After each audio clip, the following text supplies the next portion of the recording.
Assinei todos os papéis que minha filha colocou na minha frente, um por um, com a mão tremendo de propósito, fingindo ser a velha senil que ela vinha me acusando de ser, há meses.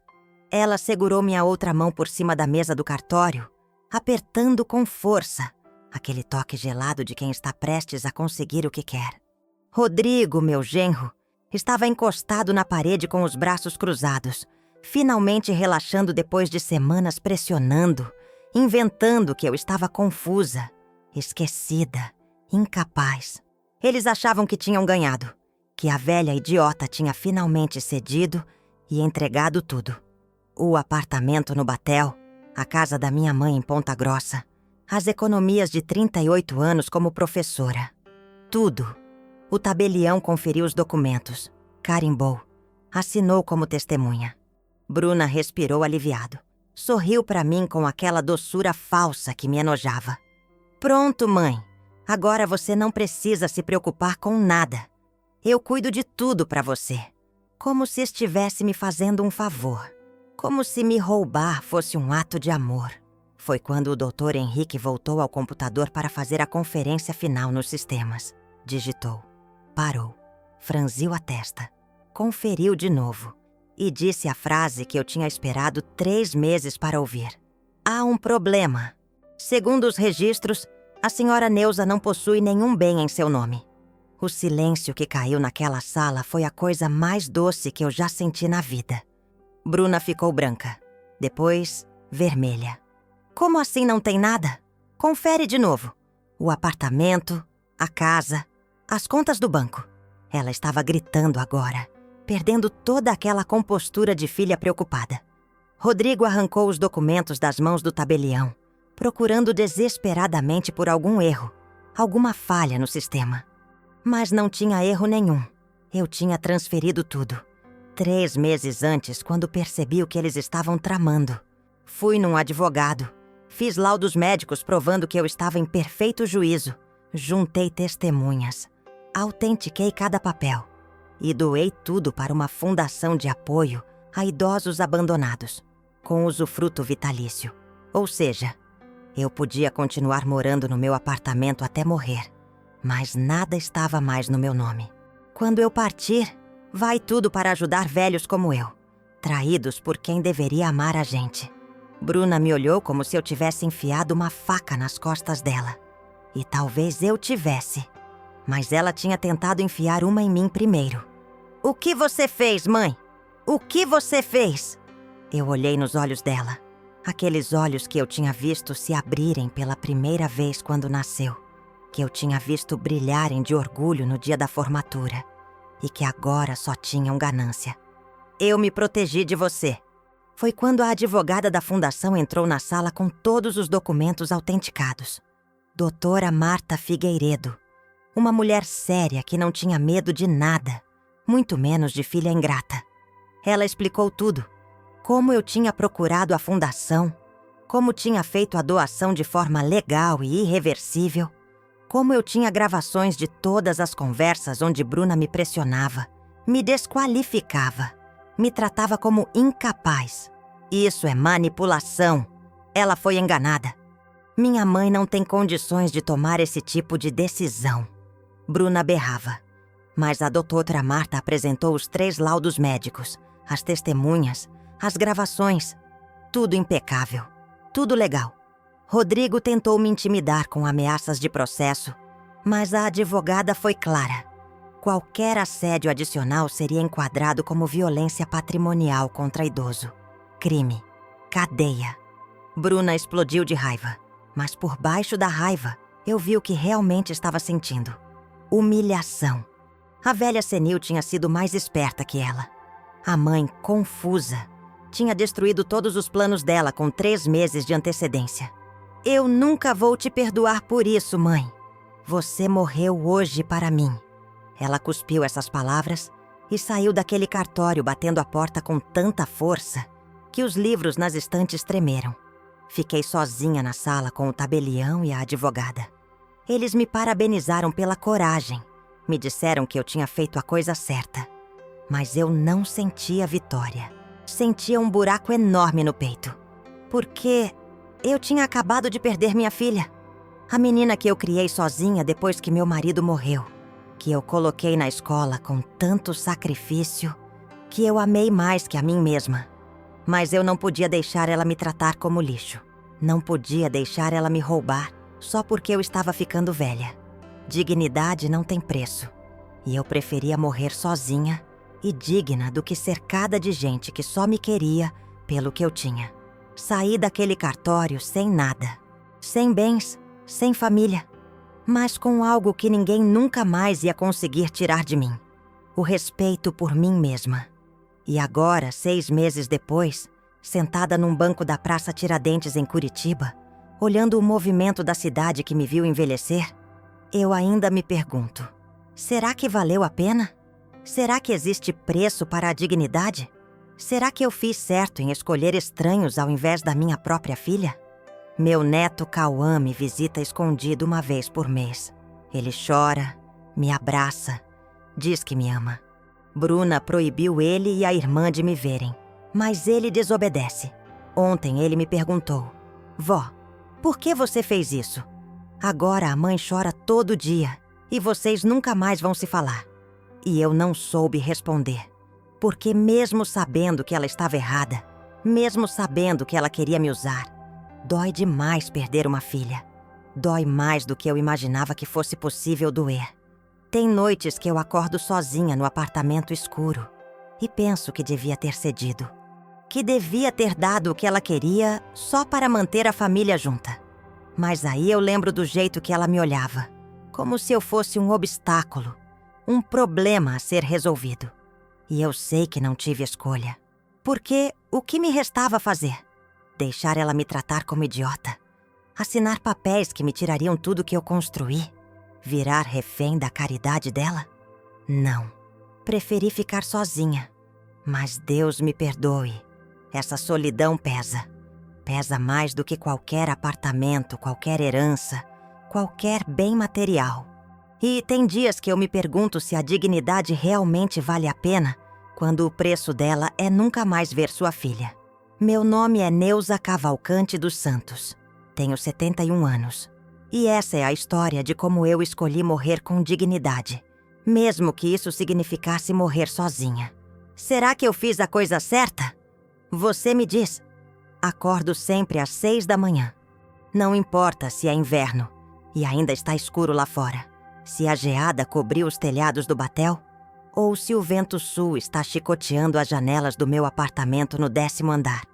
É um hábito que carrego desde os tempos de professora, quando precisava pegar 2 ônibus para chegar à escola estadual Professor Brandão, às 7h15. 38 anos fazendo o mesmo trajeto deixam marcas no corpo e na alma. Hoje, mesmo aposentada há 6 anos, meu corpo ainda desperta no mesmo horário, como se um relógio invisível estivesse programado dentro de mim.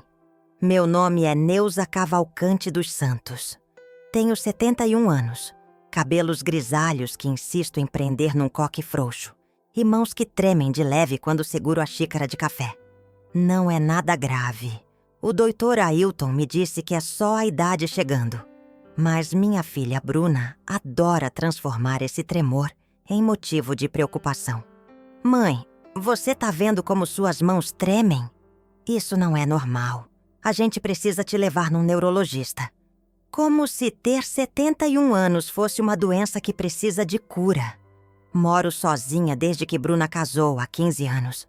Este apartamento de 2 quartos na Rua Mintas de Barros é pequeno, mas é meu refúgio.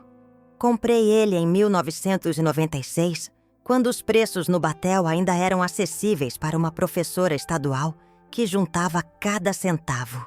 Lembro do dia que assinei a escritura, sentindo um orgulho enorme por ter conseguido aquilo tudo sozinha, sem depender de homem nenhum depois que Osvaldo morreu. As paredes têm aquela cor creme meio desbotada, que não mudo há anos porque, sinceramente, não vejo necessidade. Os móveis são antigos, mas confortáveis. O sofá de chenille verde onde leio minhas revistas. A estante cheia de livros de história que acumulei ao longo da vida. A mesa de jantar de madeira onde tomo café todas as manhãs, olhando a cidade acordar. Da janela da cozinha vejo os prédios novos que foram subindo nos últimos anos. Vidraças espelhadas que refletem o céu cinzento de Curitiba. Essa cidade mudou tanto desde que cheguei aqui em 1981, vinda de Ponta Grossa com uma mala de roupas e um bebê no colo. Bruna tinha 2 anos. Osvaldo tinha acabado de conseguir emprego numa metalúrgica no SIC e eu estava grávida de esperança. A gente alugou um quartinho apertado no Rebouças, dividiu o espaço com baratas e goteiras, mas era nosso. Éramos felizes naquela pobreza digna, sabe? Osvaldo trabalhava feito condenado.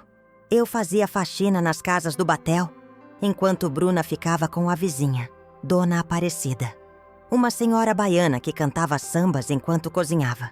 5 anos depois, consegui entrar na faculdade de História pela Federal. Estudava à noite, dormia 4 horas por dia, mas me formei. Virei professora. Deixei de limpar a casa dos outros para ensinar os filhos dos outros sobre proclamação da República, sobre Canudos, sobre Tiradentes. Osvaldo ficou tão orgulhoso que chorou no dia da formatura. Ele me levou para jantar numa churrascaria modesta perto da rodoferroviária, pediu uma cerveja gelada e disse: "Você é a mulher mais inteligente que eu conheço, Neuza. Nossa filha vai ter um exemplo danado." Mas a vida tem dessas ironias cruéis. 3 anos depois da minha formatura, Osvaldo morreu. Foi numa tarde de março. Céu azul daqueles que enganam. Aquele calor úmido que grudava na pele. Ele estava voltando do serviço de moto. Uma CG vermelha que tinha comprado usada.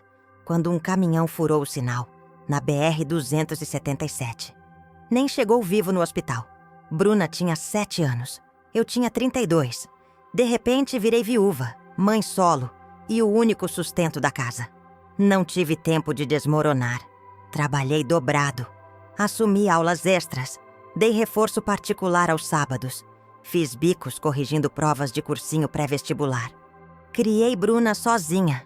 Botei ela numa escola particular com sacrifício gigantesco.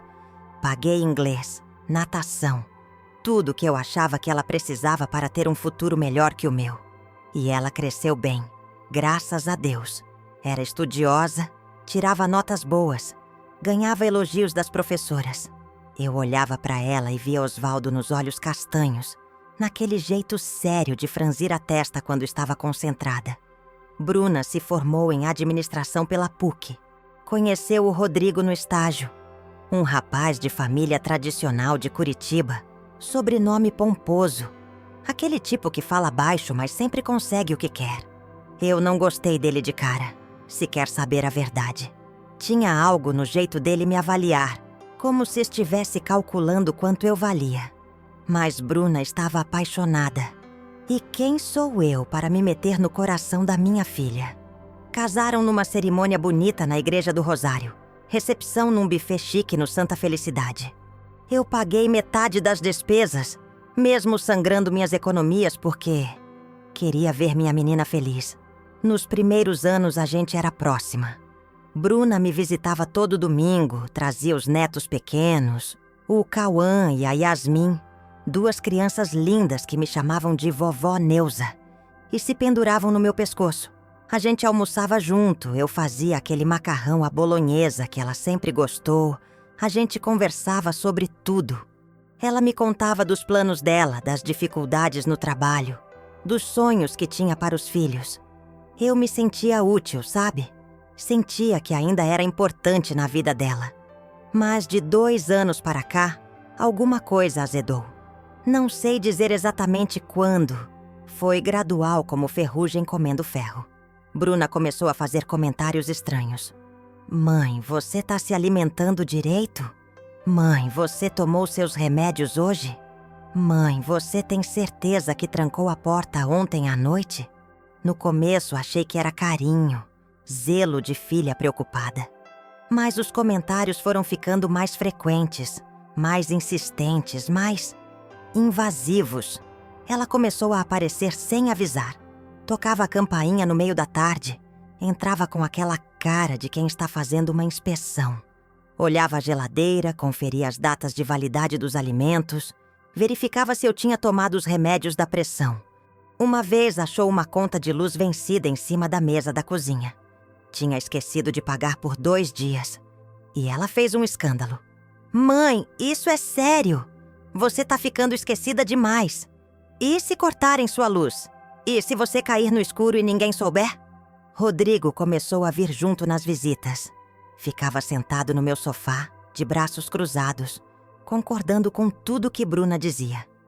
Dona Neuza, a gente tá preocupado mesmo. A senhora mora sozinha, não é mais tão jovem, essas coisas podem complicar. O jeito dele falar, aquele tom profissional e frio, me irritava profundamente. Ele não estava preocupado comigo. Estava preocupado com outra coisa. Comecei a perceber quando Bruna passou a perguntar sobre meus bens. Mãe, aquela casa da vovó em Ponta Grossa, como é que tá a escritura? Tá tudo certinho no teu nome? Mãe, você tem quanto na poupança? Esses bancos às vezes cobram taxas abusivas, sabia? Rodrigo pode dar uma olhada para você, ele entende dessas coisas. Mãe, você já pensou em fazer um testamento? É importante organizar essas coisas enquanto você tá lúcida. Enquanto eu tô lúcida. Essa frase me cortou como faca. Como se minha lucidez tivesse prazo de validade. Como leite na geladeira. Comecei a ficar atenta. Passei a prestar atenção nos olhares que Bruna e Rodrigo trocavam quando achavam que eu não estava vendo. Nas conversas baixas que interrompiam quando eu entrava na sala. No jeito ansioso como ela perguntava se eu tinha procurado advogado, se tinha atualizado documentos, se tinha pensado no futuro.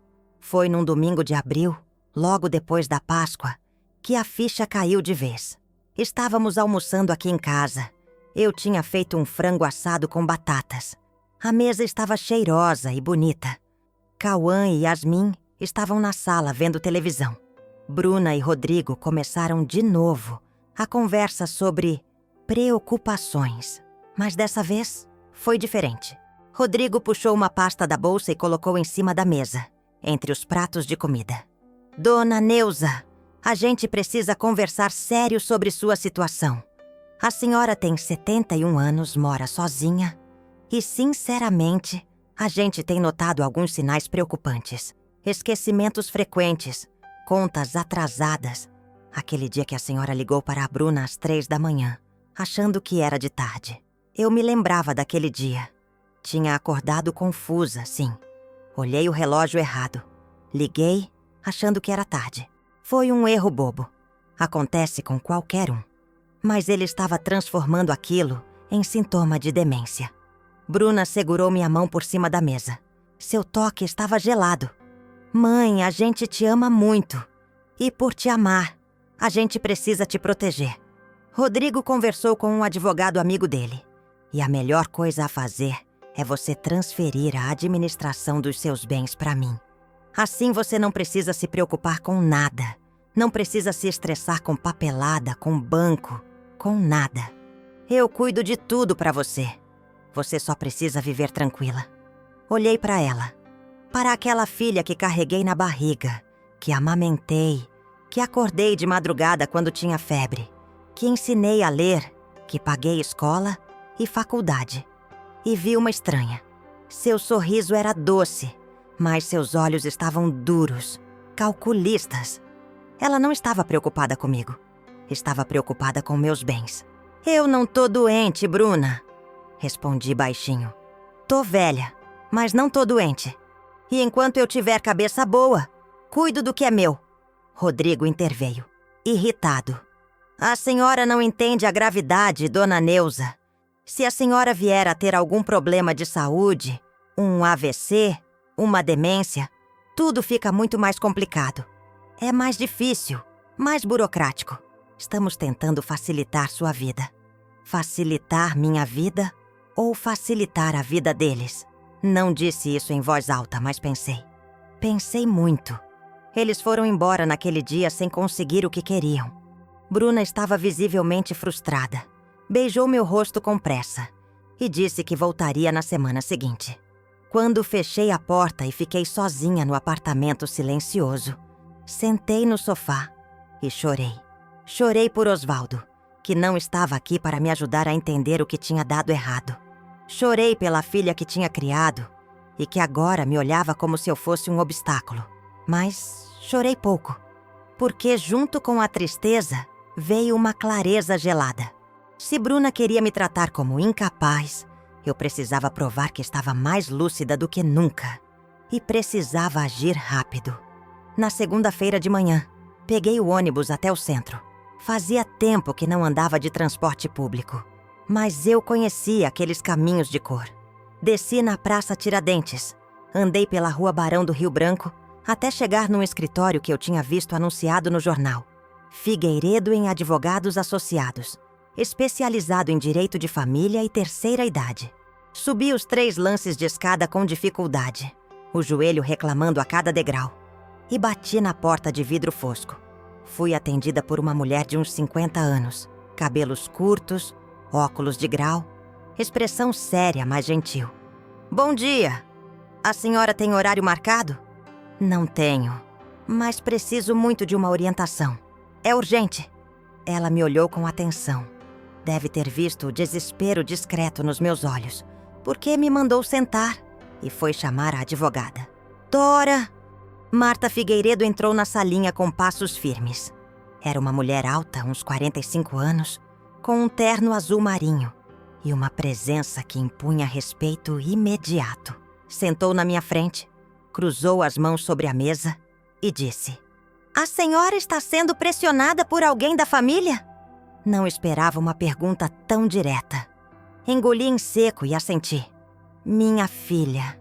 Ela quer que eu passe tudo para o nome dela. Diz que é para me proteger, mas eu acho que não é bem isso." "Doutora..." Marta ouviu minha história toda. Não me interrompeu, não me julgou. Quando terminei, ela suspirou fundo. "Dona Neuza, infelizmente o que a senhora está vivendo é mais comum do que deveria. Filhos que se antecipam à herança, que tratam os pais como incapazes para ter acesso aos bens. É uma violência silenciosa e é difícil de provar. Mas a senhora tem algo a seu favor. Ainda está lúcida e consciente. E podemos agir." Foi quando ela me falou da Fundação Amparo e Dignidade, uma instituição sem fins lucrativos que acolhe idosos abandonados, vítimas de violência familiar, pessoas que foram traídas por quem deveria cuidá-las.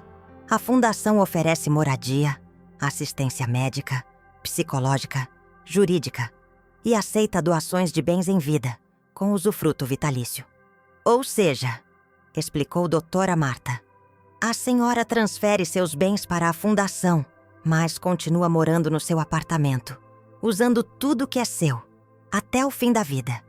Depois que a senhora partir, aí sim os bens serão usados para ajudar outras pessoas na mesma situação." Meu coração bateu forte. "E minha filha? Sua filha não terá direito a nada, porque os bens não estarão mais no seu nome. Não é sonegação, não é fraude. É uma decisão consciente sua de destinar seu patrimônio para quem realmente precisa." Pensei em Bruna, pensei em Cauã e Yasmin. Pensei em tudo que construí na vida. E pensei em Osvaldo, que teria ficado enojado de ver o que a filha estava tentando fazer comigo.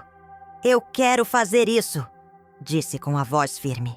"Mas quero que seja tudo documentado direitinho. Quero laudos médicos provando que eu tô em perfeito juízo. Quero testemunhas, porque eu sei que quando ela descobrir, vai tentar dizer que eu fui manipulada." Doutora Marta sorriu pela primeira vez. "A senhora é muito inteligente, dona Neuza. Vamos fazer tudo nos conformes. E quando sua filha descobrir, vai ser tarde demais." Nos 3 meses seguintes, cuidei de tudo. Fiz exames neurológicos, psiquiátricos, laudos atestando minha plena capacidade mental. Transferi o apartamento, a casa de Ponta Grossa, as aplicações, tudo para a Sura Fundação. Doutora Marta cuidou de cada vírgula, de cada carimbo. Eu assinava os documentos com mãos que não tremiam mais, sentindo um alívio estranho. Estava abrindo mão de tudo que tinha juntado na vida, mas estava ganhando algo que não tem preço: minha dignidade. Bruna não desconfiou de nada. Continuou me visitando, continuou pressionando, continuou fingindo preocupação. Até que num dia de junho, ela apareceu com aquela pasta cheia de papéis e disse que precisávamos ir ao cartório, só para atualizar uns documentos. Eu sabia o que estava vindo. Vesti meu melhor casaco, prendi o cabelo, calcei os sapatos confortáveis. Quando entramos no carro, Bruna estava nervosa, falante demais. Rodrigo dirigia em silêncio, com aquele ar de quem já fechou um negócio. E eu, no banco de trás, olhava Curitiba passar pela janela, pensando que talvez fosse a última vez que minha filha me levaria para algum lugar. O céu estava cinzento, típico do inverno curitibano. O vento chicoteava as árvores da Avenida 7 de Setembro. Passamos pela Praça Osório, pelos prédios antigos do centro, até estacionar em frente ao cartório Bertoldi. Bruna segurou meu braço com força. "Vamos, mãe. Vai ser rapidinho." Entrei naquele cartório sabendo que, quando saísse, minha vida teria mudado para sempre e que não havia volta.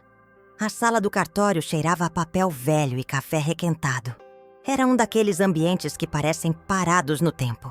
Móveis de madeira escura, estantes entupidas de livros jurídicos com lombadas desgastadas, uma janela alta que deixava entrar uma luz acinzentada do inverno curitibano.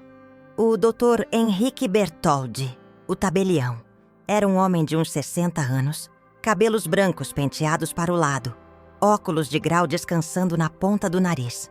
Tinha uma voz calma, profissional, do tipo que já viu de tudo na vida e não se impressiona fácil. Bruna puxou uma cadeira para mim e me ajudou a sentar com uma delicadeza exagerada, como se eu fosse de porcelana. "Senta aqui, mãe. Fica confortável." Rodrigo ficou de pé, encostado na parede, de braços cruzados, observando tudo com aqueles olhos calculistas que sempre me deram arrepio. O Dr. Henrique sentou atrás de sua mesa imponente, abriu a pasta que Bruna tinha trazido e começou a examinar os documentos em silêncio. Eu estava quieta, mãos cruzadas sobre a bolsa de couro puído que carregue há anos, aquela que Osvaldo me deu num aniversário e que eu nunca tive coragem de trocar. Meu coração batia num ritmo estranho. Não era medo exatamente. Era uma mistura de tristeza e determinação. Sabia o que estava para acontecer.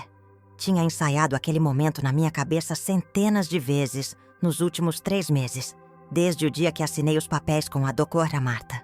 "Bem", começou o doutor. Henrique, tirando os óculos e limpando com um lenço, "os documentos aqui apresentados referem-se a uma transferência de bens e doação em vida. A senhora", ele me olhou diretamente, "Neuza Cavalcante dos Santos, estaria cedendo a totalidade de seus bens imóveis e móveis para sua filha, Bruna Cavalcante Santos Ferreira, sob a alegação de..." Ele leu devagar, com uma pausa deliberada. "Incapacidade parcial de administração devido à confusão mental progressiva e esquecimentos frequentes." Bruna se apressou em explicar, com aquela voz melosa que me enjoava. "É isso mesmo, doutor. Minha mãe tem 71 anos, mora sozinha e infelizmente tem apresentado sinais de declínio cognitivo. A gente consultou médicos, especialistas, e todos indicaram que o melhor seria ela não ter mais a preocupação de administrar seus bens. É para o bem dela, para a tranquilidade dela." Menti. Mentira descarada. Eu nunca tinha consultado médico nenhum com ela. Nunca tinha feito exame nenhum que indicasse declínio cognitivo. Tudo aquilo era teatro, uma encenação para justificar o roubo. O doutor Henrique voltou a me olhar. "Dona Neuza, a senhora compreende o que está sendo proposto aqui? A senhora entende que ao assinar estes documentos, estará transferindo a propriedade de seu apartamento no Batel, da casa em Ponta Grossa, e de suas aplicações financeiras para sua filha? A senhora não terá mais nada em seu nome." "Eu entendo perfeitamente, doutor", respondi com a voz firme. Bruna me lançou um olhar de alívio misturado com surpresa. Acho que ela esperava resistência, drama, choro. Mas eu estava calma, assustadoramente calma. "Mãe está lúcida hoje."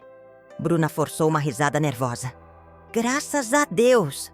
Tem dias que ela fica mais confusa, mas hoje tá bem. Rodrigo se aproximou da mesa. Doutor, podemos agilizar isso? A gente tem outros compromissos hoje à tarde. O doutor Henrique ignorou a pressa dele. Pegou uma caneta cara, dessas de metal pesado, e posicionou os documentos na minha frente. Dona Neuza, preciso que a senhora assine aqui, aqui e aqui. São 3 vias. Mas antes de assinar, quero que a senhora tenha certeza absoluta do que está fazendo. A senhora tem direito de solicitar um advogado, de pedir um prazo para pensar melhor, Não precisa, doutor. Cortei suavemente. Pode passar os papéis. Eu vou assinar. O silêncio que se seguiu foi tenso. Bruna segurou minha mão. Apertou com uma força que tentava parecer carinhosa, mas era pura ansiedade. Eu vou cuidar de tudo, mãe. Pode confiar em mim. Você não vai precisar se preocupar com mais nada. Peguei a caneta. Era pesada, gelada. Assinei a primeira via com minha letra trêmula. Aquela tremura que não vem de doença, mas da idade mesmo. Do cansaço de 71 anos carregando o mundo nas costas. Assinei a segunda via. Assinei a terceira. Bruna respirou fundo, visivelmente aliviada. Rodrigo esboçou um sorriso pela primeira vez desde que entramos ali. O doutor Henrique recolheu os documentos, carimbou, assinou como testemunha. Depois se levantou e foi até um computador antigo no canto da sala. Agora preciso fazer a conferência nos sistemas. É procedimento padrão. Verificar se os bens declarados correspondem aos registros atualizados. Ele digitou por alguns minutos. O único som na sala era o tic-tac de um relógio de parede e o ruído das teclas. Bruna mexia no celular. Rodrigo olhava pela janela com ar entediado. E eu esperava. Esperava pelo momento que tinha planejado com tanto cuidado. O doutor Henrique parou de digitar. Franziu a testa. Voltou ao computador, conferiu de novo. Tirou os óculos, colocou de volta, como se quisesse ter certeza de que estava vendo direito. Depois se virou para nós com uma expressão que eu não consegui decifrar completamente, mas que tinha um quê de constrangimento. Há um problema, ele disse devagar. Bruna ergueu a cabeça do celular. Como assim, problema? Segundo os registros atualizados aqui no sistema do cartório e também no registro de imóveis e instituições financeiras. Ele fez uma pausa, olhou para mim, depois para Bruna. A senhora Neuza Cavalcante dos Santos não possui nenhum bem registrado em seu nome. O silêncio foi ensurdecedor. Bruna piscou várias vezes, como se não tivesse entendido. O quê? Não há imóveis, não há contas bancárias de valor significativo, não há investimentos. Nada está no nome de sua mãe. Rodrigo deu 2 passos à frente, agressivo. Isso é um erro. Confere de novo. O apartamento no Batel, na rua Mintas de Barros. A casa em Ponta Grossa, na rua Balduino Taques. As aplicações no Banco do Brasil. Está tudo no nome dela. O doutor Henrique digitou de novo. Conferiu. Balançou a cabeça. Não, senhor. Esses imóveis foram transferidos há 3 meses. Para a Fundação Amparo e Dignidade, uma instituição sem fins lucrativos registrada aqui em Curitiba. A transferência está perfeitamente legalizada, com todos os carimbos e assinaturas necessários. Bruna ficou branca, depois vermelha. Levantou da cadeira tão rápido que derrubou a bolsa no chão. Isso é mentira! Minha mãe não fez nada disso. Ela não tem capacidade de fazer algo assim sozinha. Pelo contrário, o doutor Henrique abriu uma das gavetas e tirou uma pasta grossa. Tenho aqui cópia dos documentos da transferência. Sua mãe procurou o cartório em abril, acompanhada de advogada especializada, com laudos médicos atestando plena capacidade mental, testemunhas qualificadas, tudo conforme a lei exige. Rodrigo arrancou a pasta das mãos dele e começou a folhear desesperado. Eu via as páginas passando, via os carimbos vermelhos, as assinaturas, os laudos do Dr. Ailton. Do psiquiatra doutor Fernando Rocha, tudo atestando que eu estava em perfeito juízo quando tomei aquela decisão. Bruna se virou para mim e pela primeira vez vi seu rosto sem máscara. Não era mais a filha preocupada. Era uma mulher furiosa, traída, desesperada. "O que você fez, mãe? O que você fez?" Eu não respondi. Só olhei para ela com uma calma que vinha lá de dentro, de um lugar que eu nem sabia que existia em mim. Um lugar onde a mágoa tinha virado força. "Você deu tudo para uma fundação? Tudo? A casa da vovó, seu apartamento, suas economias? Você tá louca? Você foi manipulada? Alguém te enganou." Bruna estava gritando agora, o rosto vermelho, as veias do pescoço saltadas. Rodrigo jogou a pasta na mesa. "Isso é coação. Vamos processar essa fundação, esse cartório, todo mundo. Vou provar que a senhora foi manipulada, dona Neuza. Vou provar que não tinha capacidade para tomar essa decisão." Foi quando bateram na porta. 3 batidas firmes, decididas. O doutor Henrique foi atender e entrou na sala até a doutora Marta Figueiredo. Ela estava impecável. Terno azul marinho, pasta de couro, aquela presença que impõe respeito. Cumprimentou o doutor Henrique com um aperto de mão. Depois olhou para Bruna e Rodrigo com uma expressão profissional mais gelada. "Boa tarde. Sou Marta Figueiredo, advogada da Fundação Amparo e Dignidade e representante legal da dona Neuza neste assunto específico. Soube que há algumas dúvidas sobre a transferência de bens realizada há 3 meses. Bruna avançou nela como um animal ferido. "Dúvidas? Você manipulou minha mãe. Aproveitou que ela tá frágil, confusa, para roubar tudo que ela tem." A doutora Marta não se abalou. Abriu a pasta calmamente e começou a tirar documentos. "Longe disso, senhora Bruna. Dona Neuza me procurou por vontade própria, em plena posse de suas faculdades mentais. Tenho aqui laudos de 3 médicos diferentes. Um clínico geral, um neurologista e um psiquiatra. Todos atestando sua capacidade. Tenho gravações das conversas onde Dona Neuza explicou, com absoluta lucidez, os motivos de sua decisão. Tenho testemunhas qualificadas, todas desvinculadas da fundação. E tenho, principalmente, a vontade expressa e documentada de uma mulher de 71 anos que percebeu que estava sendo pressionada pela própria filha a abrir mão de sua autonomia. Cada palavra era uma facada. Vi Bruna estremecer. Vi Rodrigo ficar roxo de raiva. E senti uma satisfação amarga, misturada com uma tristeza profunda. "Mentira!" Bruna gritou. "Minha mãe não tem condição de tomar esse tipo de decisão.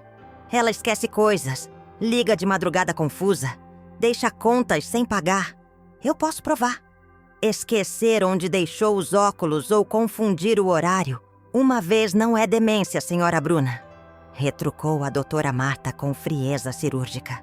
"São sinais normais do envelhecimento. O que não é normal é uma filha usar esses pequenos lapsos para desqualificar a mãe, pressioná-la a transferir bens, tratá-la como incapaz quando ela está perfeitamente lúcida." Rodrigo tentou outro caminho, a voz fingindo razão.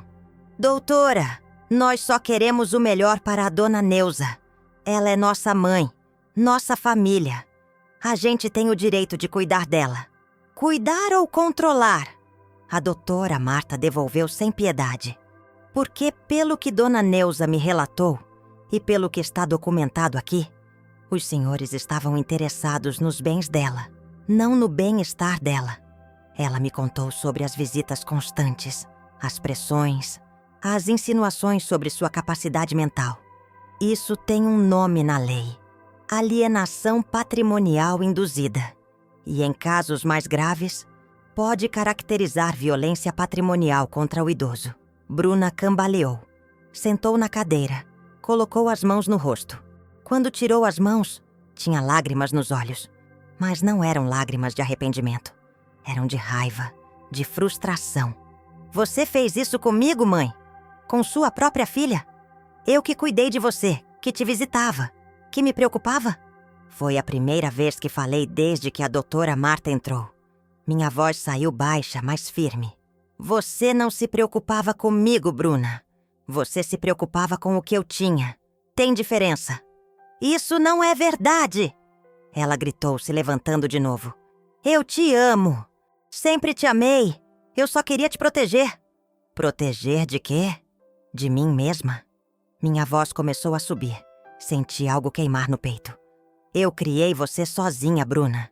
Trabalhei feito condenada depois que seu pai morreu. Te botei em escola particular, paguei faculdade. Te dei tudo que eu pude. E agora, só porque eu tô velha, só porque eu esqueço algumas coisas, você acha que pode me tratar como uma idiota? Que pode me tirar minha dignidade? Eu não tava tentando tirar sua dignidade. E ela rebateu chorando agora. Eu tava tentando te ajudar. Você não entende como é difícil ver você morando sozinha, ficando esquecida, se recusando a aceitar ajuda. Ajuda ou controle? Repeti as palavras da doutora Marta. Você queria que eu assinasse tudo para você. Tudo. Apartamento, casa, economia. E eu ia ficar com o quê? Com a caridade de vocês? Morando no que é meu, mas sem ser dona de nada? Rodrigo tentou intervir, mas a doutora Marta o cortou. Senhor Rodrigo, sugiro que os senhores consultem um advogado antes de continuar essa conversa. Qualquer tentativa de contestar a doação já realizada será infrutífera, pois ela está perfeita do ponto de vista legal. E qualquer assédio adicional à dona Neuza será documentado e pode caracterizar crime contra o idoso. O doutor Henrique, que tinha ficado em silêncio o tempo todo, finalmente falou. Lamento muito por esta situação, mas de fato não há irregularidade nenhuma na transferência. Dona Neuza agiu dentro da lei, com plena capacidade, e sua decisão deve ser respeitada. Bruna me olhou com um ódio que me partiu o coração. Você escolheu estranhos ao invés da sua própria família. Parabéns, mãe. Espero que você seja muito feliz com sua decisão. Não escolhi estranhos, respondi, e minha voz tremeu pela primeira vez. Escolhi pessoas que talvez precisem do que eu construí, mais do que uma filha que só me queria pelo que eu tenho, não pelo que eu sou. Ela soltou um riso amargo, enxugou as lágrimas com raiva. Sabe o que mais dói, mãe? Não é nem o dinheiro, não é nem a herança. É saber que você não confia em mim, que você preferiu acreditar que eu sou uma aproveitadora do que me dar o benefício da dúvida. Benefício da dúvida! Minha voz saiu dura. Você veio aqui me trazer num cartório para eu assinar documentos que me tiravam tudo. Tudo. Sob a alegação de que eu tô senil. E você quer que eu confie em você? Rodrigo pegou o braço de Bruna. Vamos embora. Não adianta discutir com ela. Vamos procurar nossos direitos. Bruna deixou ser arrastada, mas parou na porta. Se virou para mim uma última vez. Eu nunca vou te perdoar por isso, mãe. Nunca. Você morreu hoje para mim. E saiu batendo a porta com tanta força que os livros nas estantes tremeram. Fiquei ali, sentada naquela cadeira de madeira desconfortável, ouvindo o barulho dos passos dele se afastando pelo corredor. O silêncio que ficou era pesado, sufocante.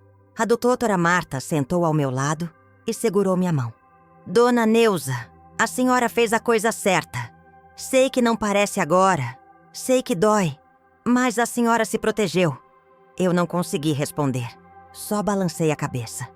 O doutor Henrique me ofereceu um copo com água que bebi devagar. A doutora Marta continuou falando, explicando que eu tinha usufruto vitalício do apartamento, que podia continuar vivendo lá até meu último dia, que a fundação me daria todo o suporte necessário. Mas eu mal escutava. Minha cabeça estava em outro lugar. Estava pensando em Bruna pequenininha, com tranças no cabelo, me abraçando no Dia das Mães na escola. Estava pensando na festa de formatura dela, quando ela me chamou ao palco e agradeceu na frente de todos por eu ter sido pai e mãe. Estava pensando nos domingos em família, no macarrão à bolonhesa, nas risadas dos netos. Tudo tinha acabado naquele cartório frio de Curitiba, numa tarde de junho. Eu tinha ganho minha dignidade de volta, mas tinha perdido minha filha. E não sabia qual das duas dores era pior. Saí daquele cartório e o frio de Curitiba me bateu no rosto como um tapa. Era meio da tarde, mas o céu estava carregado. Aquele cinza pesado que ameaça chuva a qualquer momento. A rua Barão do Rio Branco estava movimentada. Gente andando apressada, guardando as mãos nos bolsos, fugindo do vento sul que cortava até os ossos. Eu fiquei parada na calçada, abraçando minha bolsa velha, tentando entender o que tinha acabado de acontecer. A doutora Marta saiu atrás de mim. Dona Neuza, deixa eu te levar para casa. Não é bom a senhora ficar andando sozinha agora. Balancei a cabeça. Obrigada, doutora, mas eu preciso de um tempo. Preciso andar um pouco. Ela hesitou, mas respeitou. Me deu o cartão dela de novo, mesmo eu já tendo um em casa. Qualquer coisa me liga, a qualquer hora. E lembra, a senhora fez o certo. Com o tempo isso vai ficar mais claro. Não respondi, só agradeci com um aceno de cabeça e comecei a andar. Não sabia para onde, só andava. Desci a Barão do Rio Branco em direção à Praça Tiradentes. Passei pela catedral, pelos prédios antigos do centro, pelas lojas fechadas para o almoço. Meus pés doíam dentro dos sapatos. O joelho reclamava a cada passo, mas eu continuava. Como se andando eu pudesse fugir da dor que estava crescendo no meu peito. As palavras de Bruna ecoavam na minha cabeça. Você morreu hoje para mim. Como uma filha consegue dizer isso para a mãe? Como chega nesse ponto? Será que eu tinha errado em algum lugar? Será que fui dura demais, exigente demais, ausente demais quando ela era criança? Passei os primeiros 20 anos da vida adulta me culpando pela morte de Osvaldo, mesmo sabendo que não tinha culpa nenhuma. E agora estava me culpando pela filha, que criei ter se tornado o que ela se tornou. Cheguei na Praça Tiradentes sem perceber. Sentei num banco de madeira perto do chafariz, aquele monumento que eu tinha visto 1000 vezes, mas nunca tinha parado para olhar de verdade. Tinha uns pombos bicando migalhas no chão. Um morador de rua dormindo enrolado em cobertores do outro lado da praça. Uma mãe com um carrinho de bebê passando apressada. A vida continuava. O mundo não parava porque Neuza Cavalcante dos Santos tinha acabado de perder a filha. Fiquei ali não sei quanto tempo. Pode ter sido meia hora, pode ter sido 2 horas. O frio foi aumentando. A luz do dia foi ficando mais fraca. E eu continuava sentada, olhando para o nada. Pensando em tudo e em nada ao mesmo tempo. Foi quando senti alguém sentar no banco ao meu lado. Virei e dei de cara com uma senhora negra. Devia ter uns 70 e poucos anos também. Cabelo crespo e grisalho preso num lenço colorido. Um sorriso gentil no rosto enrugado. Ela estava com sacolas de feira nos pés. Cheirava a coentro e tomate. A senhora tá bem? Telá? Ela perguntou com um sotaque nordestino carregado. Daqueles que me lembravam a Dona Aparecida, a vizinha baiana que cuidava de Bruna quando ela era pequena. Tô. Menti. Ela riu baixinho. Tá não, minha filha. Tô vendo daqui. Quer conversar ou quer que eu fique quieta do seu lado? Às vezes a gente só precisa de uma companhia em silêncio mesmo. Não sei por quê, mas aquilo me quebrou. Comecei a chorar. Não aquele choro contido, discreto. Chorei feito criança, soluçando com o corpo inteiro tremendo. A senhora me abraçou, me puxou para o ombro dela que cheirava a sabão em pó e alfazema e ficou ali, fazendo cafuné no meu cabelo, como se eu fosse filha dela. Chora, chora. Faz bem. A gente guarda essas coisas e elas viram doença. Chorei tudo que tinha segurado nos últimos meses. Chorei pela Bruna que eu tinha criado e pela Bruna que ela se tornou. Chorei pelo apartamento que não era mais meu, pela casa da minha mãe em Ponta Grossa que tinha dado para estranhos. Chorei por Osvaldo que não estava ali para me dizer se eu tinha feito certo ou errado. Chorei pela velhice que tinha chegado sem pedir licença, pela solidão que me esperava agora, pelos netos que talvez eu nunca mais visse. Quando finalmente parei, estava exausta. A senhora me ofereceu um lenço de pano do bolso da saia. Toma, filha. Assou esse nariz. Assoei, enxuguei o rosto. Me senti ridícula, chorando daquele jeito na frente de uma estranha no meio da praça. Me desculpa. Eu não sei o que deu em mim. Não precisa pedir desculpa, não. A gente tá aqui pra isso mesmo, pra ajudar quando o outro precisa. Ela me olhou nos olhos. Quer me contar o que aconteceu ou prefere não falar? E eu contei.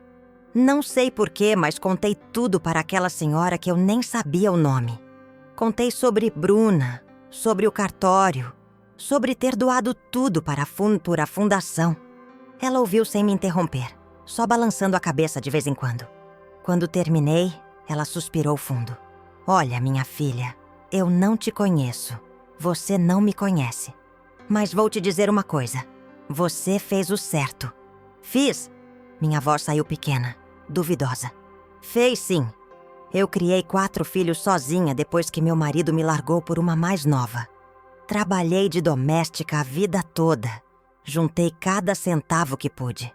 Quando fiquei velha, 2 desses filhos começaram a rondar, igual urubu em cima de carniça. Queriam que eu passasse minha casinha no Cajuru para o nome deles. Para proteger, mãe. Eu quase caí. Quase acreditei. Mas aí uma vizinha me alertou, me levou num advogado e eu descobri que eles tinham até falsificado minha assinatura em documento. Imagina. Ela fez uma pausa, olhando para os pombos bicando no chão. Sabe o que eu fiz? Vendi a casa e doei metade do dinheiro para a igreja. Para a igreja, metade eu guardei numa poupança que só eu tenho acesso. Meus filhos ficaram furiosos. Não falam mais comigo. Mas eu tô tranquila, sabe? Porque prefiro morrer sozinha e digna do que cercada de gente que só me quer pelo que eu tenho. Fiquei olhando para ela, para aquele rosto marcado pelo tempo e pelo sofrimento, mas que tinha uma paz que eu não sentia há meses. E a senhora não se arrepende? De quê? De não ter deixado eles me roubarem? Ela riu, uma risada gostosa, sincera. Não, minha filha. Me arrependo de muita coisa na vida. De não ter estudado, de ter casado cedo, de ter aguentado o homem que não prestava. Mas de ter defendido minha dignidade? Disso não. Ela se levantou, pegou as sacolas. Vou indo, que ainda tenho que fazer o almoço. Mas guarda isso que vou te dizer. Filho que só te quer pelo que você tem, não é filho de verdade. É interesseiro. E você não deve nada para interesseiro, nem que seja do seu sangue. Ela me deu um beijo na testa. Se cuida, viu? E lembra, Deus vê tudo. No final, tudo se ajusta. Ela foi embora, sumiu no meio da multidão da praça. E eu fiquei ali, segurando o lenço úmido, sentindo algo estranho no peito. Não era alívio ainda, mas era o começo de uma aceitação. Voltei para casa a pé. Demorei quase 1 hora, parando várias vezes para descansar. Mas precisava daquele tempo, daquela caminhada. Quando entrei no prédio, o seu Mário, o porteiro, me cumprimentou como sempre. Boa tarde, dona Neuza. Tá tudo bem? A senhora tá com uma cara cansada. Tô bem, seu Mário. Só foi um dia difícil. Subi no elevador velho, aquele que faz um barulho de roldanas enferrujadas. E quando a porta se abriu no 10º andar, tive medo de entrar no meu apartamento. Medo do silêncio que me esperava ali dentro. Mas entrei. Tranquei a porta, tirei o casaco, fui direto para a cozinha. Coloquei água para ferver, peguei o vidro de café, fiz aquele café forte que Osvaldo adorava. Sentei à mesa da cozinha tomando café quente, olhando pela janela. Lá embaixo a cidade continuava. Carros passando, gente caminhando, a vida acontecendo. E eu estava ali, uma velha de 71 anos que tinha acabado de deserdeirar a própria filha. O telefone tocou. Olhei no identificador de chamadas. Bruna. Deixei tocar até cair na caixa postal. Tocou de novo 5 minutos depois. De novo. Desliguei o telefone. Nos dias seguintes, ela tentou de tudo. Ligações, mensagens no celular. Até uma carta que chegou pelo correio. Não abri. Não li. Rodrigo também tentou contato com ameaças veladas sobre processos e advogados. Encaminhei tudo para a doutora Marta. 2 semanas depois do episódio no cartório, a doutora Marta me ligou. Dona Neuza, a diretoria da fundação gostaria de conhecer a senhora pessoalmente. Fazer uma visita, conversar, mostrar o trabalho que fazem. A senhora topa? Topei. No sábado seguinte, ela passou para me buscar. Fomos até um bairro na região do Portão que eu não conhecia bem. A sede da Fundação Amparo e Dignidade era uma casa grande, antiga, pintada de amarelo claro, com um jardim na frente cheio de flores. Tinha uma placa discreta na entrada. Quando entramos, fui recebida por uma mulher de uns 50 anos, cabelos curtos, sorriso genuíno. Dona Neuza, que prazer conhecer a senhora pessoalmente. Meu nome é Eliane. Sou diretora social da fundação. Ela me levou para conhecer as instalações. Tinha quartos simples, mas limpos. Uma sala de convivência com televisão e jogos de mesa. Uma biblioteca pequena. Uma cozinha industrial, onde preparavam as refeições. E tinha os moradores. Senhores e senhoras de várias idades. Todos com histórias parecidas com a minha.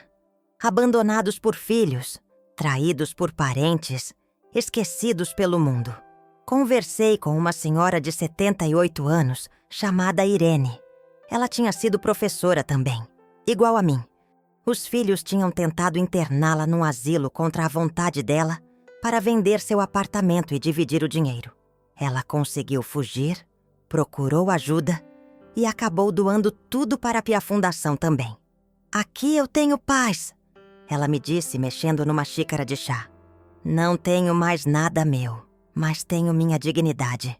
E tenho companhia de gente que entende.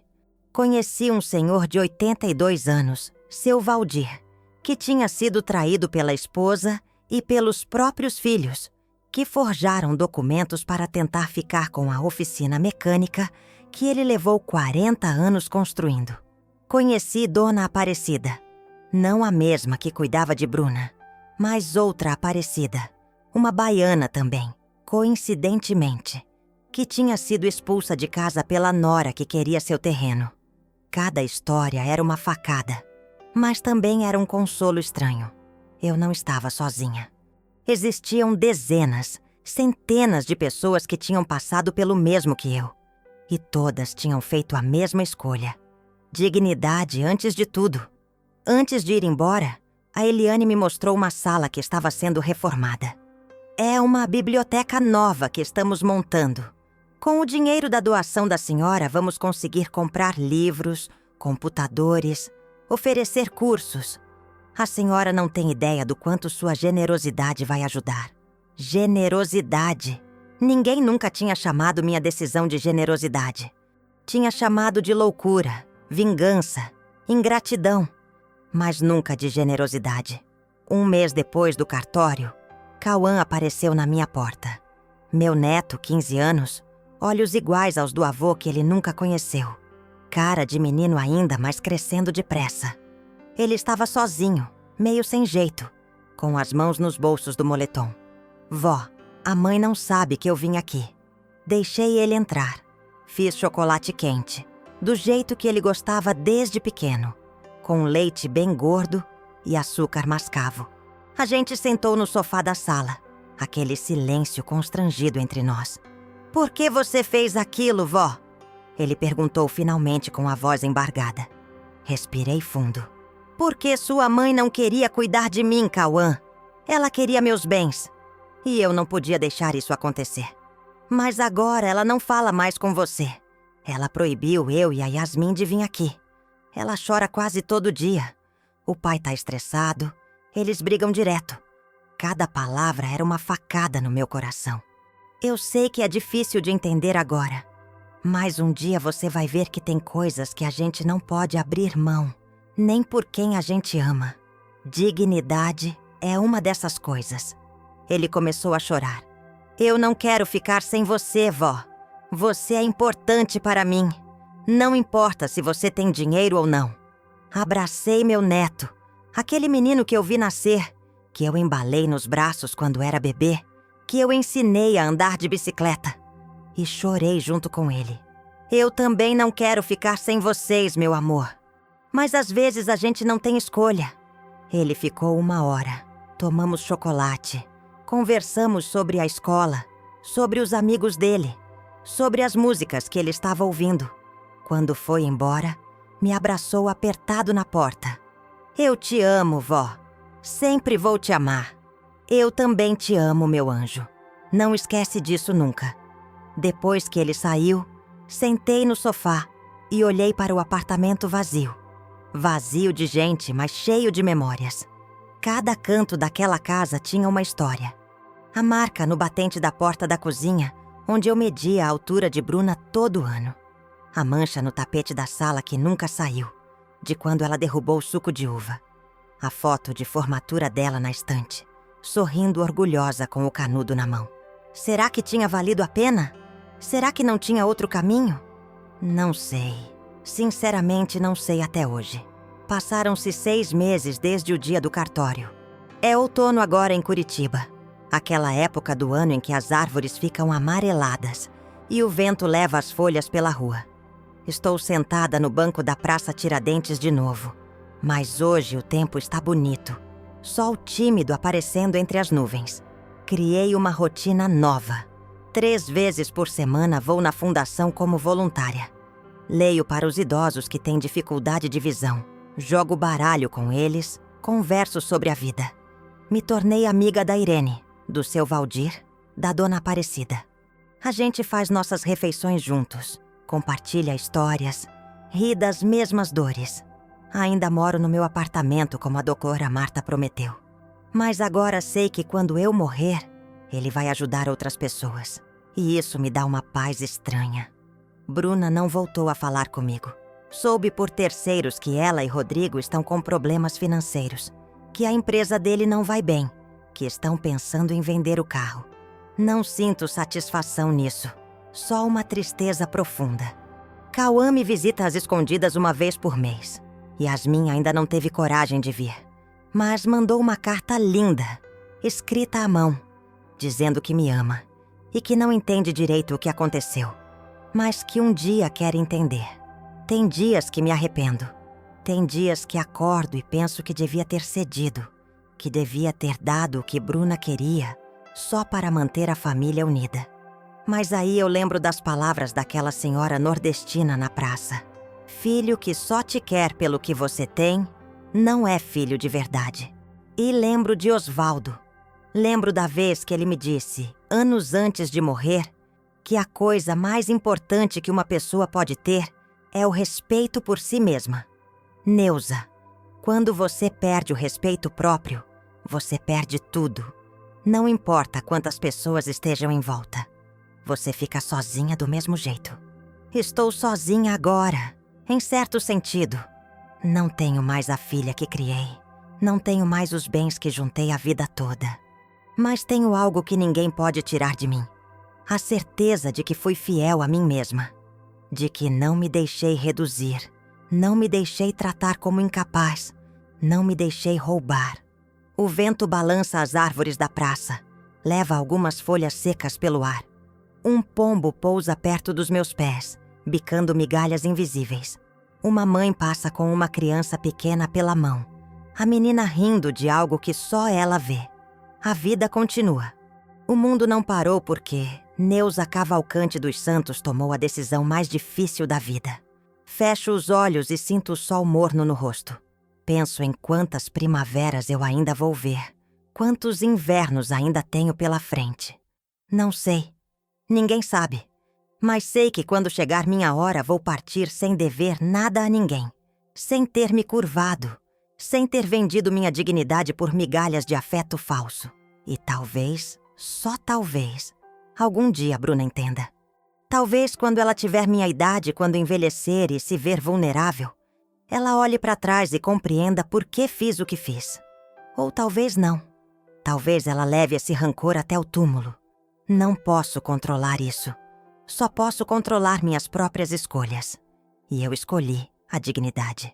Abro os olhos e me levanto devagar do banco, sentindo o joelho reclamar, as costas protestarem. Mas me levanto, pego minha bolsa, Ajusto o casaco e começo a caminhar de volta para casa. Meus passos são lentos, mas são firmes. Uma velha de 71 anos que não tem mais nada no nome, mas que tem tudo o que realmente importa dentro do peito. E isso ninguém pode tirar. Porque de que adianta ao homem ganhar o mundo inteiro se vier a perder sua própria alma? Minha filha me levou ao cartório, tentando passar toda a herança para o seu nome, alegando que eu estava senil. Mas na hora da assinatura, disseram: na verdade, sua mãe não tem nenhum bem em seu nome, deixando minha filha em choque.